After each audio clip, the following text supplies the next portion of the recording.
Oui, oui, Mais l'avocat général donne un point de vue. Donc maintenant, on attend la décision de la Cour. C'est un document qui fait 70 pages, donc il ne faut pas en rester une lecture simple. Les éléments principaux, l'analyse principale de l'avocat général, elle est assez abrupte pour les deux parties. C'est-à-dire qu'elle dit que l'accord ne s'applique en aucune manière au Sahara occidental, vu qu'il n'y a de souveraineté du Maroc que sur son territoire historique et aucune souveraineté marocaine sur le Sahara occidental. Et donc il en déduit de manière un peu paradoxale que le Sahara, le Front Polisario, ne peut pas se plaindre parce que juridiquement l'accord ne s'applique pas. Donc sous-entendu, je passe un accord avec la Belgique et voilà les Pays-Bas qui me disent qu'ils sont concernés. Je leur dis, vous n'êtes pas concernés. Voilà.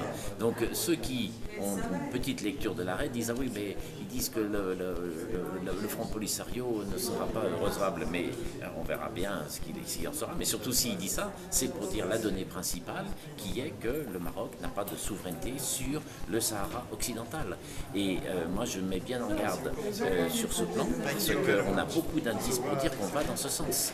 C'est-à-dire que du fait du procès qu'on a engagé maintenant depuis 2 ans et demi, on a le Conseil de l'Union européenne, c'est-à-dire l'organe politique qui finalement a lâché et qui dit le Maroc n'est pas souverain au Sahara occidental. Ensuite, la Commission a écrit dans son mémoire, effectivement, le Maroc n'est pas souverain au Sahara occidental. Maintenant, l'avocat général dit le Maroc n'est pas souverain au Sahara occidental.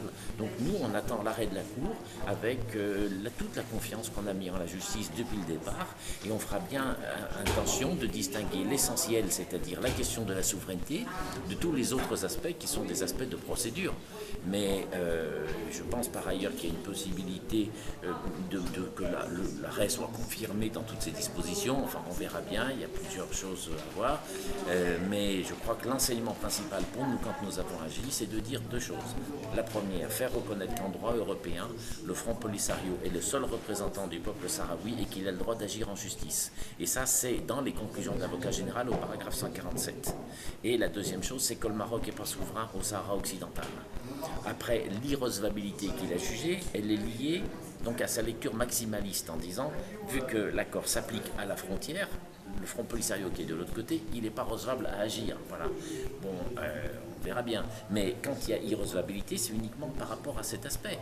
Mais il est dit clairement que le Front Polisario a la capacité de plaider. Voilà. Et d'ailleurs, on attend, là j'ai dit qu'on était sur une phase de réserve maintenant, mais vous verrez la suite. Hein.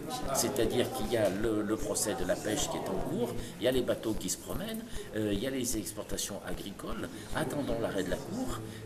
L'existence du Front Polisario comme sujet de droit international capable de plaider en justice va ressortir de la décision de la Cour. On s'en servira très vite.